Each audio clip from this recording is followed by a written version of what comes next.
Hello and welcome to the latest episode of the Racing News 365 podcast, looking back at last weekend's, quite spectacular São Paulo Grand Prix. From Racing News 365, my name is Nick Golding, and I'm delighted to be joined, as always, by 2023 Young Journalist of the Year, Sam, absolutely Coop, and of course, the man, the myth, the legend, lead editor, Ian Parks. I thought I'd go for something. I always give Sam a fancy intro, and with you it's always, and lead editor Ian Parks. I thought I'd go for something to spice up a little, and I think you are a legend. He's got, for those watching on YouTube, you can see he's gone red in the cheeks, but I think it's fair to say you're a legend, Ian, because it's been one hell of a triple header. Each race has had something, and just when you thought we'd seen it all, along came the Brazilian Grand Prix in Interlagos. I mean, it always throws up something, but I don't think any of us could have predicted Saturday, with the exception of the sprint race, being a complete washout. Sunday, qualifying in the morning, having 5 red flags because of 5 crashes, and then the race. Max Verstappen from 17th on the grid to first, a new Formula One record for where the lowest position a driver has started to then win an F1 race. I mean, Sam, what is your biggest takeaway? Because I've got the feeling we're all going to have the same one. My biggest takeaway of the weekend is, whilst we couldn't have predicted it, at least one of us here was forecasting it constantly, actually. So, Nick, I'm going to publicly give you your praise for playing weatherman all weekend and keeping us up to date. So my biggest takeaway of the weekend is that, Nick, you actually maybe have a second calling if you decide to pack in the motorsport journalism. So, yeah. He's right, because Nick's forecasts were better than the FIA official system. He was on it all weekend. Bang on. So, yeah, and, that broadcast training will come in handy. Thank you very much. I can see you in front of a green screen. So that's my biggest takeaway of the weekend, is that we have a weather person star in the making here. Okay, just to clarify, folks, that the FIA give us a link to a system that we can log into that shows the exact weather patterns that they can see and that they rely on, and that information then goes on to the team. So we as media get this link and we can see it as well. And at one point on Saturday afternoon, it was showing that for qualifying, it was only going to be a 40% chance of rain. And Nick was looking more deeply into it, and he was going, no, this is hell coming here. And that's the word he used, folks. This is hell. Because he could see all these bubbles closing in on one another, and it was just going to all converge in Interlagos. And lo and behold, Nick Weatherman Golding absolutely got it spot on compared to the FIA system. So, tip of the hat, kudos to Nick for that, because thank you very much. He absolutely smashed it with the weather forecast. Oh, brilliant! Well done. In all fairness, I don't think being the weatherman is going to be as important for at least Qatar and Abu Dhabi. Who knows with Vegas? You never know. We might get a wet Las Vegas Grand Prix. That'd be something else. But let's put our serious hats on for a second, because yes, my weather abilities are second to none, and I'll take the praise all day long. But I mean, it was a not just a race, a day in particular, to the Sunday in São Paulo for the ages in F1. It was, a lot of our fans have said it was the most exciting qualifying session in the sport's history, and it's difficult to argue with that. And then the race as well. I mean, it's recovering from, being eliminated. Recovering from starting towards the bottom of the top 10 is one thing, but for Max to do what he did in horrible conditions as well, from 17th to first, Lando Norris, who finished 6th, said that had Max started at the front, Max would have lapped the entire field. I mean, Sam, it was something pretty special. And as I said to Ian yesterday, it was not a drive of a 3-time world champion. It was a drive of a 4-time world champion. That's quite the distinction there. The extra championship, it really moves him from the, I'm going to be controversial here, from the plane of Senna to the plane of Prost. And I'm sure people will find that divisive given the debate around them. But yeah, it was spectacular. And I don't think you can take anything away from that. He was in as has been said, a league of his own. He was just in a totally different stratosphere to the rest of the grid. And also, and this is my actual biggest takeaway of the weekend, is that weather is so, it really separates the drivers. Yeah. And I think what we saw, and I know you guys touched upon it over the weekend in the updates, there's a lot that's said about F1 being easier to come into now than it used to be, and how these rookies are able to adapt because of the testing programs and the cars being easy to drive. But we saw just how difficult those conditions were for the rookies. They had a really tough time of it. Ollie Behrman was off multiple times. Franco Colapinto, obviously, had 2 big crashes on Sunday, one in qualifying and one in the race. And I think it really just underlines how difficult that step actually is, and how far those rookies still do have to go, because we get very caught up in recent results and that kind of recency bias. So Franco Colapinto comes in, has 2-3 very good results, and everyone's going, he's the real deal, put him in the Red Bull. Whoa, steady on there. He needs time to bed in. It's, Nick de Vries scored points on debut for Williams, and he had a torrid time when he went to AlphaTauri. So, I think is a really big and important take home from this weekend, particularly as potentially a quarter of the grid next season will be rookies. There's going to be a really steep learning curve for a lot of those drivers. So that's my biggest take home of the weekend. But yeah, anyway, Max Verstappen, you can't fault that display in any way. It felt, by the time he got onto the back of that Yuki Tsunoda train, it felt inevitable. It felt like you knew where it was heading. He'd taken it by the scruff of his neck. Wasn't going to let it go. And it's sad to hear that actually your main biggest takeaway wasn't actually my weather abilities. It was Max. I'm a little bit disappointed. I'll be honest, but I'll let it slide. I will let it slide. Ian, mate, for you, I'm sure you can accept being second to Max Verstappen just once. Let's put it like that. I like winning. What can I say? You're our Esteban Ocon. I'm not sure how to take that, but you know what? Moving on very swiftly, Ian. That's a bit of a criticism, isn't it? I'm playing. Ian, what is your biggest takeaway? Because I can't remember. Okay, no, I'm only 25 years old, but I can't remember a weekend in F1 quite like that, at least in modern history. Yeah, I'm just going to have to just slightly correct your introduction, because you said it was an F1 record where Max came from going on to win a Grand Prix. It's not quite, actually. There are 6 drivers over the course of the 1,122 Grand Prix that we've had that have won from 17th or lower on the grid. Actually, John Watson holds the record, coming from 22nd or 23rd, I think it was, 1983 Detroit Grand Prix or something like that. It was one of the Grand Prix in the Americas, particularly. I think it was 1983, and it was 22nd or 23rd.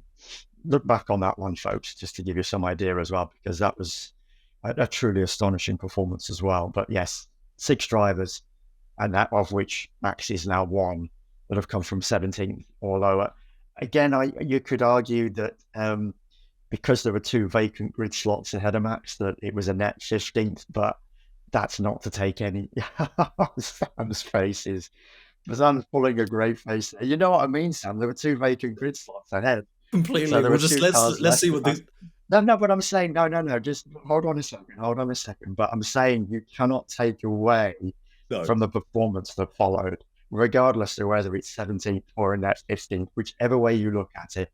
It was still a drive for the ages. It was still one of the, for me, and as I mentioned it in Sunday night's update, one of the greatest drives I have seen.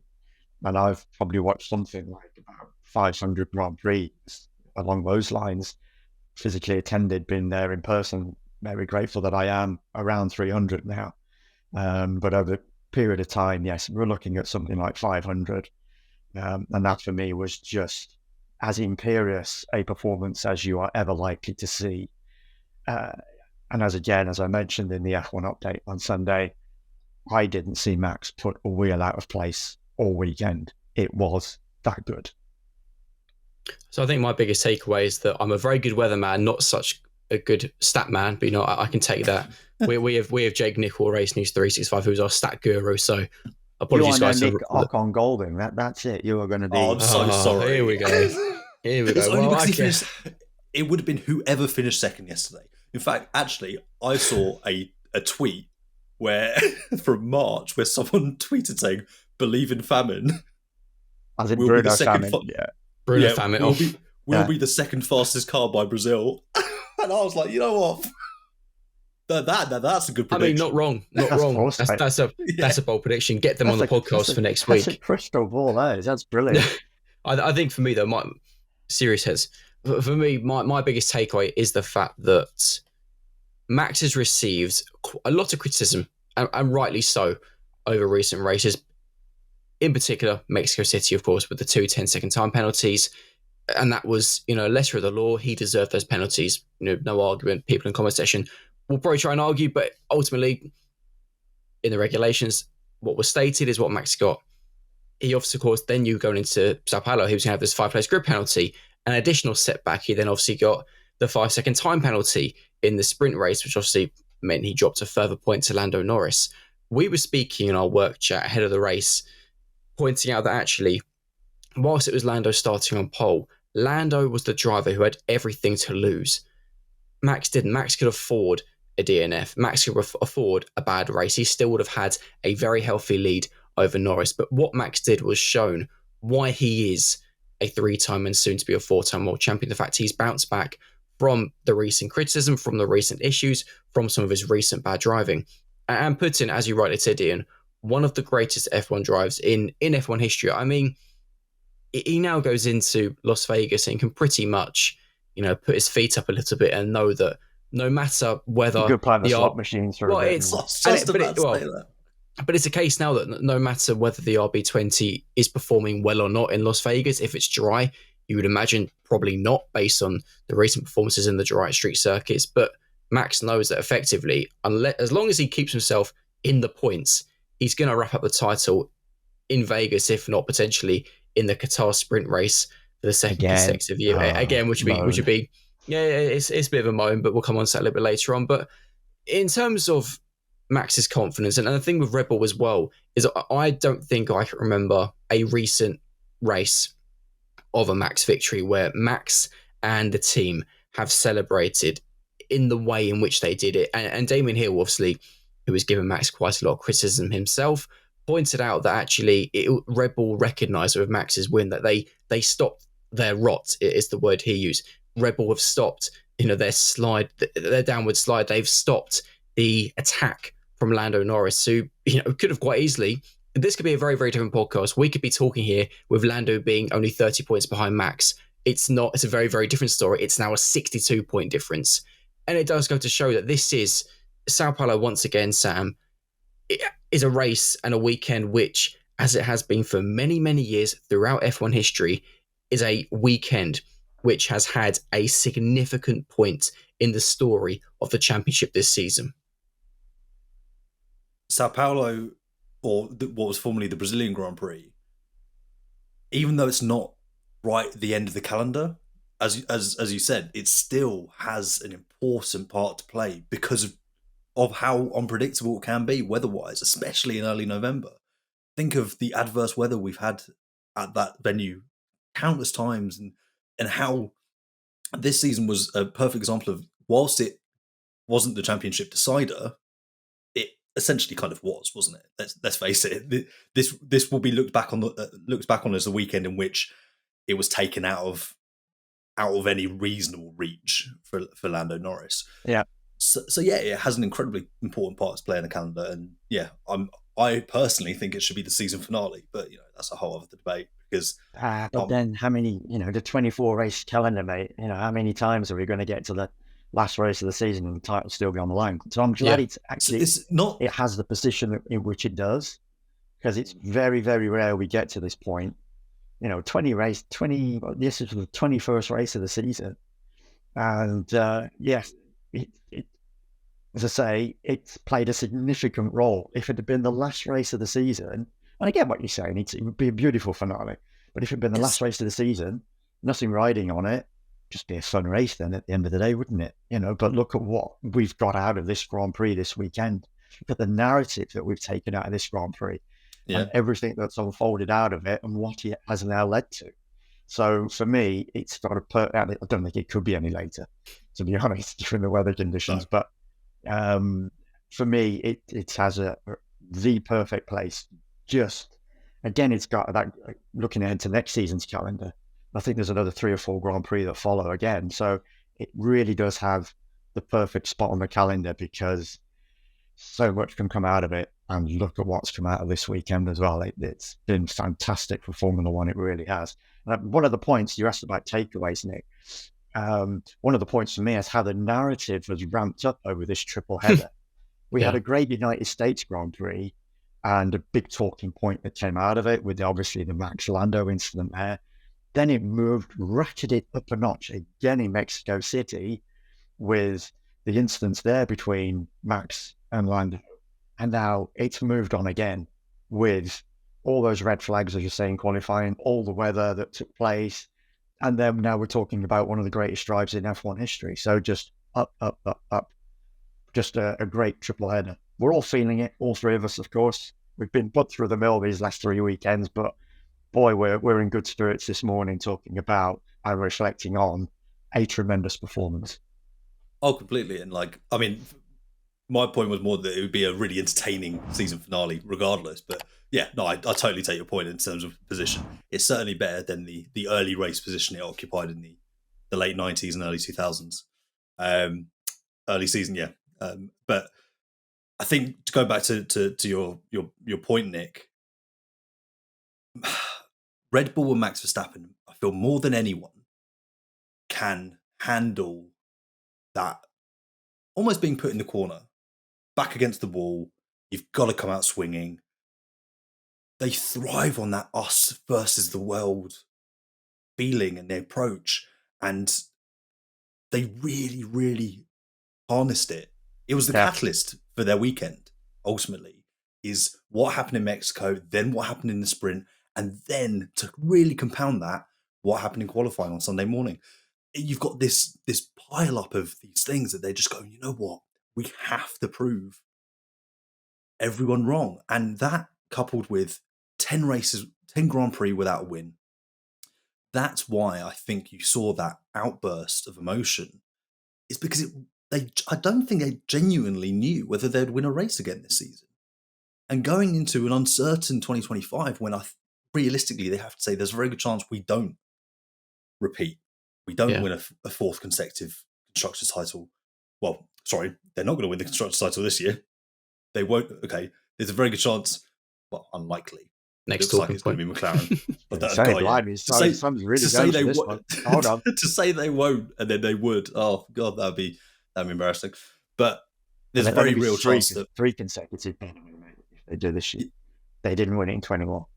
But I'm saying next year would have been 4th consecutive, and then because obviously, this is the maths is getting out of. This is the triple header talking. The maths is getting out of hand for us. These aren't my stats.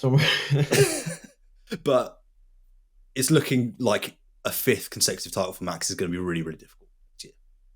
And if he wins this year, bold prediction already. There we go. Let's get through this year first. He's got George Russell to contend against. So it's going to be tough. I think that's why this win was so important to them. It was a real, you know what, we've still got it. We can still do it, and we can do it in really difficult circumstances. Whether or not they need those difficult circumstances to be able to do it is a whole other story. But that's why you saw that outpouring of emotion, because very, very rarely in the last few years have they really had to work for a win to that extent. Yeah, and what's really interesting as well is when we asked our audience both on YouTube after Sunday's F1 update, and also are running a poll currently, which has done, again, thousands of votes. Polls are flying at the moment over at Racing News 365. But we asked our audience whether you thought the São Paulo Grand Prix on Sunday was Verstappen's greatest F1 victory of his career. And just go through the other races we included in this poll. There was, of course, his first win on debut for Red Bull, the 2016 Spanish Grand Prix. We included the 2021 US Grand Prix, the 2023 Miami Grand Prix, the 2024 Emilia-Romagna Grand Prix from earlier this season, and of course, São Paulo. And interestingly, 80% believe that São Paulo Sunday was the greatest win of its F1 career. And what's also really interesting is that we speak about this narrative change, and for McLaren, there is now going to have to be a pretty serious narrative change, because we've seen over the last couple of races now where team orders have been used between Oscar and Lando for Oscar to give Lando position. We saw that obviously in the sprint and in the main race in Brazil. Obviously, McLaren starting to realise that the driver's title, was alive for Lando. It's very much not now. And it's very much unless something out of this world happens. But what's really interesting is McLaren now, you can almost feel they almost got, it feels like from the outside, McLaren got sucked into the driver's title dream a little bit by suddenly introducing these team orders. Too late, arguably, something we've discussed obviously in recent podcasts. But now obviously the narrative has got to change inside McLaren, because looking at the standings and the constructors, they lead Ferrari by 36 points. We'll discuss Ferrari in a little bit because it's a bit of a weird weekend for them. Red Bull are only 49 behind. Actually, it's not a very big margin in the Constructors' Championship. And it's interesting, Ian, and you mentioned on the narrative where, just looking at McLaren in particular, their mindset as well now is going to have to change, because you imagine now it's back to being the team game rather than preferring Lando over Oscar. Absolutely. You've called it, mate, because, okay, what did we say there was? There's 86 points on the table now. 3 Grand Prix, fastest points. Yep.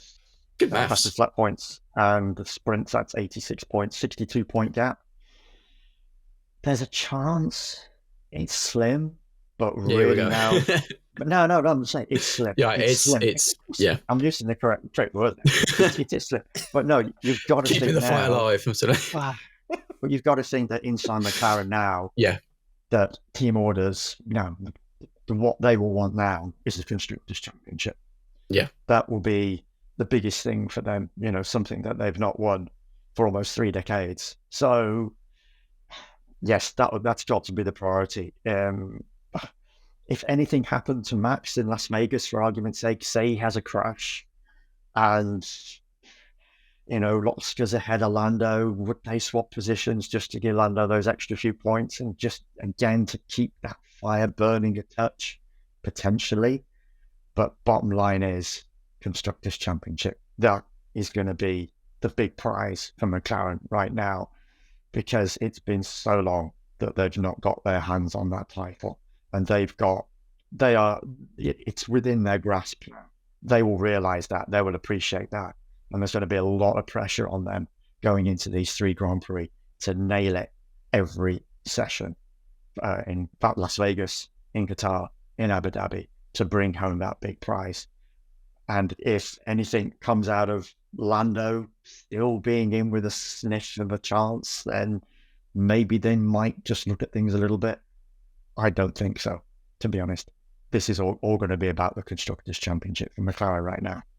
And of course, we've mentioned again this season how Lando has made pretty costly mistakes at the worst times, and he made a few, obviously, on Sunday in the race. The first mistake was at the very start, obviously, with the whole formation lap fiasco, Lance Stroll crashing. And a funny stat about that, Lance Stroll, if he'd started the race, the actual race itself, would have become the Canadian driver with the most F1 starts. He now remains still matched with Jacques Villeneuve, because obviously he didn't actually start the race after crashing on the formation lap. I think that's an interesting statistic. But of course, there was a whole aborted start thing. We obviously saw the punishment Lando got, only a fine and a reprimand, if I remember correctly. A little bit lucky in my opinion, but we spoke about that in detail in the in the F1 update. But for Lando as well, forgetting about that, in the race itself, of course, wasn't the best of starts, was overtaken by George Russell into the first corner, which obviously gave away vital track position. And there was then the whole pitting under the VSC. And of course, then a couple of laps later, there was the red flag, which allowed Max and the 2 Alpines to change their tyres during that period, meaning they didn't have to make a pit stop, saving them valuable seconds. And of course, when the race restarted after a second safety car, of course, Lando went deep at turn 1 and then had to rejoin at the end of the center race, dropping in from 5th to 6th. I mean, it was another race where, yes, Lando Norris fans might say, Lando was just really unlucky with the timing of the safety car and the VSC. But actually, ultimately, he still made really costly driver errors when, as you mentioned, Ian, Max was from 17th on the grid, absolutely faultless. I mean, this is what I guess separates a champion to someone who's not, and that Lando clearly in these situations does still have a few things to learn to be able to truly become a world champion. those are the differences. That is why he's not ready. Is those little errors, and he also went wide at turn 4. Yeah, he did. So it's too many to remember. That's what I mean. Yeah, exactly. And I actually think the São Paulo Grand Prix is it's difficult in some ways to kind of hold those mistakes too much against a driver because of how difficult the conditions were. But when you're in a championship fight, when you're a Grand Prix winning driver, you shouldn't be making those mistakes. And it's not like everyone was making those mistakes. Max Verstappen was not making those mistakes. Yeah. But just look at the Singapore Grand Prix. You're 20, 30 seconds ahead, and 2-3 times you almost put it in the wall. He's not ready. And we've seen that. And I think there's a real silver lining here, though, to that, is that this half a season, this kind of, as Ian says, slim chance of winning the championship, which is even slimmer now, will serve him well next year if that McLaren is competitive enough to win a title from the first Grand Prix. So this, I think when we look back on Lando Norris, this could be seen as a really critical time in his career. Whether or not he can use this in the right way. As for McLaren, obviously they'll want him to get there, but as we know, they're all big on their 2 number 1 drivers. They've got another guy who they're pretty big on as well. Oscar will have to go through that same transitional period, and he already is starting that process because he's come into the team at a better time than Lando did in terms of championships.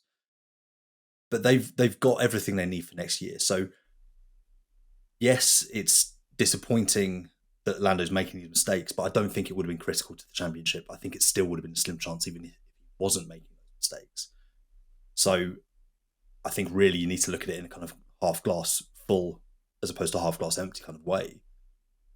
Get through this period, learn from it, kick on. But yeah, you're absolutely right. That is the differentiation between the 2 drivers at the moment. Max isn't making those mistakes.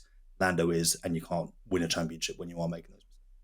And this is Lando has made mistakes throughout this season that have cost him points. And that, again, that's been one of those key indicators as to the difference between Lando Norris and Max Verstappen. Again, looking back, and obviously I'd have to review every single session and every single qualifying and Grand Prix, but you could probably count the number of errors that Max might have made on the fingers of one hand, but just small ones, and that weren't really that costly. Whereas Lando, you could look back and count on probably the fingers of both hands to errors that actually did cost him something in the long run. I mean, look on in the drive, Friday spring qualifying. He looking magnificent, Lando Norris. It looked comfortably head and shoulders above everybody else in the field. Set a time on his first run in SQ3 that looked good enough as if it was going to get pole. Was beaten by Oscar, and he goes and makes mistakes on his second run in SQ3. Doesn't get the pole position. That leads to that contentious swap over during the sprint race itself. So again, it just underlines just how much Lando needs to improve to be at Max's level. So hopefully he will, once this season is done and dusted, he will go away, he will reflect, look back on what he needs to do to improve, because without a shadow of a doubt, he has a lot of tools in his armory to go the distance over a season-long campaign, go toe-to-toe with a Max Verstappen at Red Bull, with Lewis and Charles at Ferrari, with George potentially at Mercedes next season. But Sam's doing his fingers crossed thing there, those of you not watching, because he's vouched for George for next season. This is Sam's big pole prediction, just in case anybody's wondering what we're on about. So as I say, just with regard to Lando, he has the tools in his locker, but he's just got to get rid of these mistakes. And if he does make mistakes, make sure they're only little ones rather than ones that end up costing him points. Ferrari. Let's move on to the Maranello-based outfit. And a really bizarre weekend. We obviously have spoken so highly about them in recent races because they've been really the team to beat at times. Carlos Sainz, Sam, had a crash in qualifying, had a crash in the race. Charles Leclerc, again, never really looked like competing for the podium places. It still got P5 in the end. But I mean, a disappointing week in Ferrari, or just one of those which they'll just quickly forget about given the conditions, do you think? I think the latter, given that they were coming into the weekend saying we're not going to be the strongest here. I think they'll chalk it up to, look, we knew that we couldn't quite match the likes of McLaren into Lagos, and also the weather conditions didn't help. And I'll get on to why in a moment. Yeah. It's quite an interesting thing that Carlos Sainz said. As for Charles, I think he did the best he could this weekend. I think he maximised really in a car that didn't have the race pace. We saw that in the sprint. And then, yeah, the Grand Prix itself was so difficult to kind of make those calls correctly at the right times and so on and so forth. And yeah, they kept the Constructors' Championship alive, and that's the key thing, and that was through Charles's performance. Carlos was very interesting because obviously, as we know, he had those two crashes. Big one in qualifying that ended his qualifying session, left him down way down the order, because even if he didn't have to start from the pit lane through making changes, he would have been P14 was where he qualified. Whether or not he'd been a little bit further ahead because of people moving back, he would have been. But what was particularly interesting about Carlos is that he said that the self-proclaimed very strong driver in the wet is what he called himself after the race.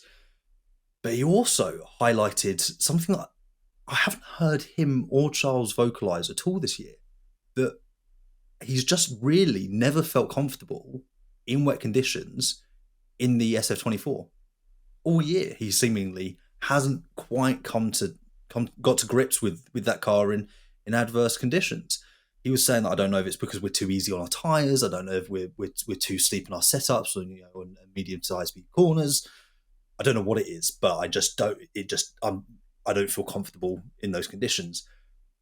And that again, is critical when we've had quite a few wet Grand Prix over the year, and you kind of look back and then, how many points have you lost through not being able to maximise, or when you've not quite been right on the edge, on the limit that you need to be. But so yeah, I thought that was particularly interesting from Carlos. But yeah, he had a real weekend to forget, and also was noted for or investigated and given a reprimand for dangerous driving. I don't know if you would have caught it in the race, because it was one of those, you saw it and then kind of, it quickly moved on given how chaotic it was. He didn't actually realise the marshals were working on his car, so tried to then move it after having crashed and tried to take it back to the pits, and that's what got him summoned to the stewards. So taking his steering wheel off the car. And then put it back. And in doing so, that's the indication that he is abandoning the car and abandoning the race. But obviously, he was you got the all clear from Ferrari, so they put his steering wheel back on. But at that point, as he put his steering wheel back on, the marshals are getting ready to move the car. And he's saying he's not aware of the marshals working on his car, getting ready to move it. So, yeah, he's obviously then he moved the car, managed to get it out of the barrier, but then he stopped anyway, and the race was done. But yes, it was. It just put the tin lid on what was a very poor weekend for Carlos overall. Just 7 days after what was a monumental victory for him, achieving what he'd wanted to achieve, which was another victory for Ferrari before he leaves the team at the end of this season. Makes way for Lewis Hamilton, and Carlos goes to Williams, of course. So, yeah, just they say what a difference a day makes, well, what a difference a week makes for Carlos Sainz, because from hero, not quite zero, but just having just an awful weekend to forget, as Sam has mentioned. A driver who is a hero in Brazil, and someone we spoke about, Ian, in Friday's F1 update when we were speaking about drivers we expect to thrive in the wet conditions, Lewis Hamilton. And of course, a really weird weekend for Mercedes. George Russell obviously led the first phase of the race, looked brilliant in the wet, as he typically does always. Lando Norris said that if it weren't for the VSC and the red flag, that George would have probably won the race. He deserved to win, were Lando's words. George, obviously, a good performance. Not a lot to say about him. He did really, really well. For Lewis, though, I mean, we speak about drivers making mistakes, and normally Lewis in the wet is the one, like Max, who doesn't, and is someone you can normally rely on to get some big points, a podium or a victory. He's become known as one of the greatest wet weather drivers in F1 history, where we saw him sliding off the circuit multiple times. He complained of the W15 being the worst car he's ever driven. I mean, Lewis was probably hoping in that he could have just packed his bags and flown home before the race, where he drove Ayrton Senna's car around the track. That was the obvious highlight for him. Thank God he did that, because without that, that would have just been the most god-awful weekend for Lewis Hamilton. Describe the car as crap.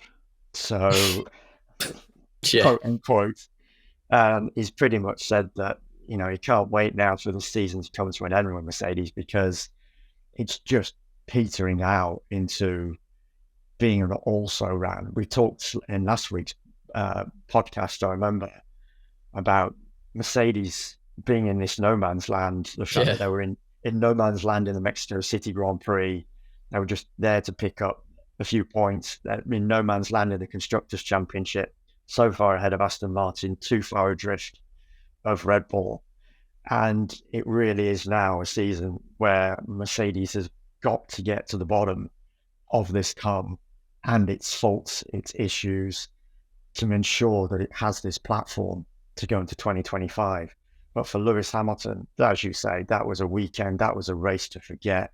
The circuit lent itself as well to the W15, W15's weaknesses, because they'd resurfaced the circuit, as we know. And it wasn't just Lewis and George complaining about how bumpy it was. It was pretty much every driver. Yeah. And I love the radio message from Fernando Alonso at the end of the Grand Prix, bemoaning the state of his back, but for his mechanics, for the team, he was going to finish the race for them because of the repair job that they'd done on his car after qualifying, because he was one of those that brought out the red flags with the crash in qualifying. But, that car just so bad. It's just like, you have the money to spend on resurfacing a track. How can you get it so badly wrong that you make it worse than the surface that's been in place all those years? And you just make an absolute pig's ear of it. And for Lewis, as I say, that circuit with that car, put the two together, and it just turned into this crap car that Lewis described it as, and this nightmare weekend. And as you say, one in which he couldn't wait to get on the plane out of there back home. But at least he had that memory, that wonderful memory of driving Ayrton Senna's McLaren around the circuit, because obviously Lewis has become such a hero to the Brazilian people. You could just see the reception that he received going around in that car. There were many people, Rubens Barrichello for one, saying, and he's Brazilian, wishing he'd got that opportunity to be in Ayrton Senna's car. Instead, it was Lewis. So at least he came away with something from what was otherwise a god-awful weekend for him and Mercedes in general, with the exception of George's good drive, of course. But what's, I think, also really critical for Mercedes at this point is that this period that we're coming into now is going to be really, really foundational for how the next few years go. Yes, obviously, we've got the regulations change in 2026, but if you're serious about coursing someone like Max Verstappen, you've got to start showing you can deliver a car worthy of his talents. Yeah. And so Toto Wolff can say what all he likes, and as he has done this year, obviously changed his tone late, as you would, having just signed 2 drivers for 2025. But if they're serious about getting Max and serious about being championship contenders, they've got to start showing it now, even though the regulation changes are coming in for 2026. Just to conclude on that, yeah, we've had 3 years of these regulations now, and yes, Red Bull has been head and shoulders above everybody else in terms of the way it really caught on with what was required with these regulations. McLaren, we've seen the elevation change, their progression. Ferrari, a little bit, slower in certain respects, but they've managed to make decent inroads on a number of occasions. Mercedes has never, ever really managed to get on top of these regulations. It's had its odd highlight here and there, as we saw at the midway point of this season, and we saw, finally, they've cracked it.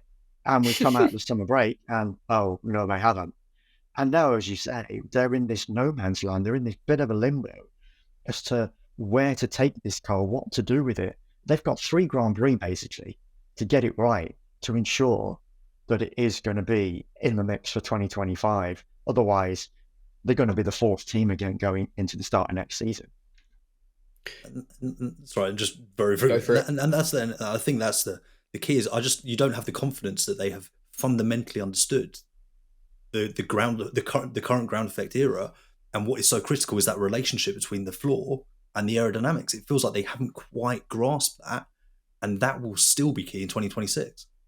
I want to go back to a point made by Ian in that you said it was a nightmare weekend, with the exception of driving Senna's car for Lewis Hamilton. On the flip side, it was a weekend which Alpine will never, ever forget. 2nd, Esteban Ocon. 3rd, Pierre Gasly. I mean, Sao Paulo always throws up a surprise. We've seen Kevin Magnussen, of course, claim pole in the past. Nico Hülkenberg as well, if I remember correctly, back in 2010, if I'm not mistaken. But I mean, remarkable for a team that has politely been nowhere for the majority of this season. We say about how the wet is this great equaliser in Formula One. It separates those who rely on a good car and those who are simply just very, very good drivers. And to give Ocon and Gasly all the credit in the world, they were both, Sam, absolutely spectacular. They really were. And Esteban Ocon himself said, I was told at a young age, or in a kind of formative stage of my career, that in the rain, it really brings everything together and you have the opportunity. So he was mentally, clearly in that right place to go, you know what, there's something on here. I'm starting very high up the order, artificially high up the order. I can do something with this. And yeah, I mean, I was going to say, like, when was aside from Ollie Oakes coming in as team principal, when was the last time we seriously discussed Alpine on this podcast? They don't get the airtime because... At least in a good way. Well, exactly. Well, even more so, yeah, absolutely.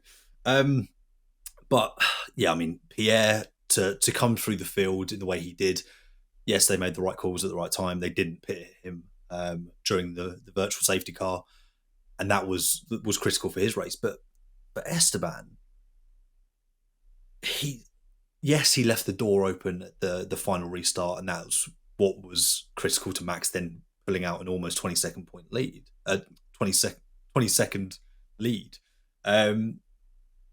But he was comfortably ahead of Max, or had a comfortable gap before the intervention. I think he was about 7 seconds clear.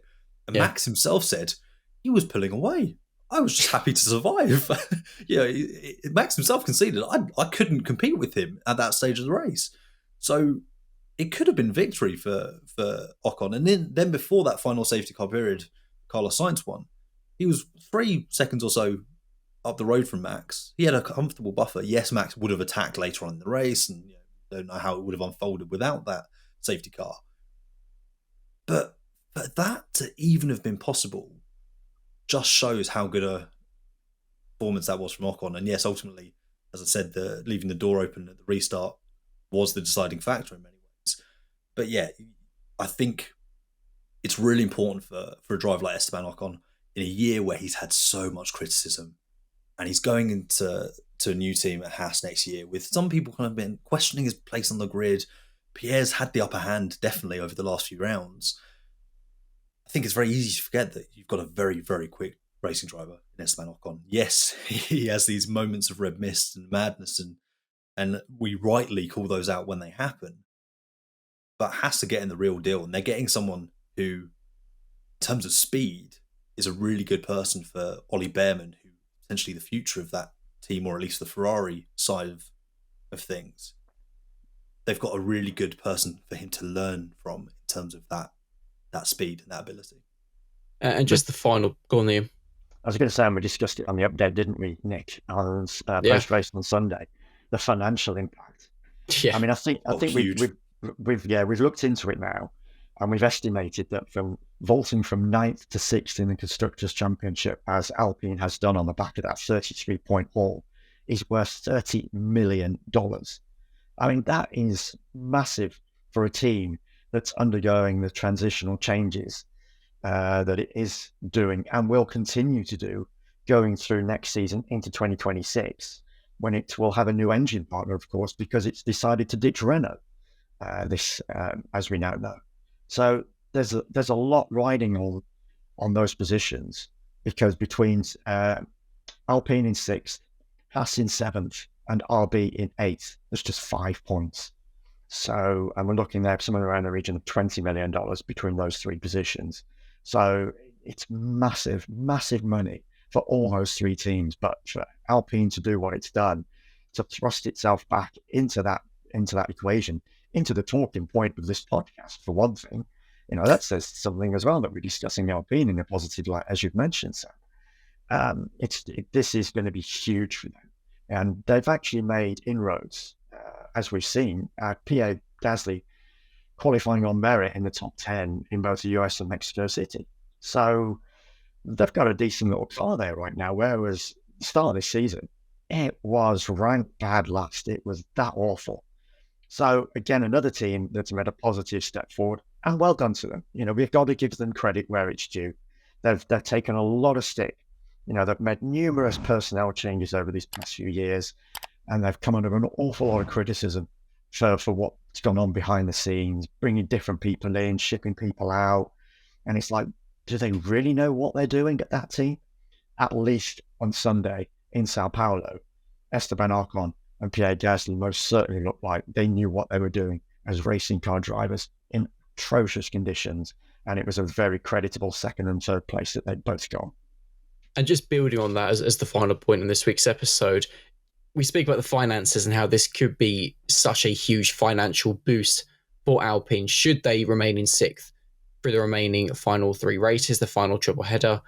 But then you look at the other end of the spectrum now, and Williams, and of course, had 3 crashes just on Sunday alone. 2 of them in particular were absolutely massive. Alex Albon's in qualifying was so big it ruled him out of the race. Franco Colapinto's in the race was, well, the damage-wise, just as big as Alex's from qualifying. I mean, Ian, we speak highly of Alpine and how the incredible job they've done and how this result could be, a $30 million boost for Williams, sorry. I mean, the repair job firstly they have now got, yes, they've got the time for it, but the repair job is one thing. It's also the finances is going to take to repair both cars, but also making sure they have then got spare parts for the final trip ahead of the season, because we've seen in the past with Williams that they've struggled to bring parts at times when they had Albon and Logan Sargent crashing consistently. Yeah, as I mentioned on the F1 update on Sunday, when I spoke to Pat Fry in the Italian Grand Prix in Monza, he said then that there was going to be no further development on the car, that literally was it. Parts were light. They were struggling at that particular point. Well, goodness me, if they were struggling back then in the Italian Grand Prix, how are they looking now coming out of this, what has been just an awful weekend, an awful Sunday for them. One that they're never going to forget for all the wrong reasons, of course. I mean, the repair bill alone on those 2 cars going into Las Vegas is going to be, we're running into millions. And then when you add in the drop in the Constructors' Championship as well, falling from 8th to 9th because of what Alpine did, there you're looking at another $8 to $10 million loss. So the overall loss on that particular Sunday, just one day, just those few hours in that day, we're talking somewhere in the region, maybe 14, 15, $16 million. That is significant for a team such as Williams, which, as we know, it's got decent ownership in Doroton Capital. It's supported the team well ever since it's come on board. But this is going to be a significant kick in the teeth that this team has taken. And it's going to be a real tough struggle for them to get through these last 3 races. They're going to be praying they can come through it clean, because any more incidents, and it could be really, really difficult times for them. On that point, Ian, Sam, amazing stuff as always. All those who are watching or listening to this week's episode of the Racing News 365 podcast, be sure to let us know your comments below on YouTube on any of our talking points, and of course fire across your questions, because we do now have a couple of weeks to try and fill up with some content, and your guys' questions would be very useful for said content. For those watching on YouTube, be sure to like this video and please subscribe to the podcast. And thank you so much to those who did subscribe after Sunday's F1 update, because we did surpass 14,000 subscribers. So thank you very, very much. From Sam, Ian, and myself, we'll see you next Monday. See you later. And as always, thanks for watching. Take care, folks. Thanks for joining us, guys.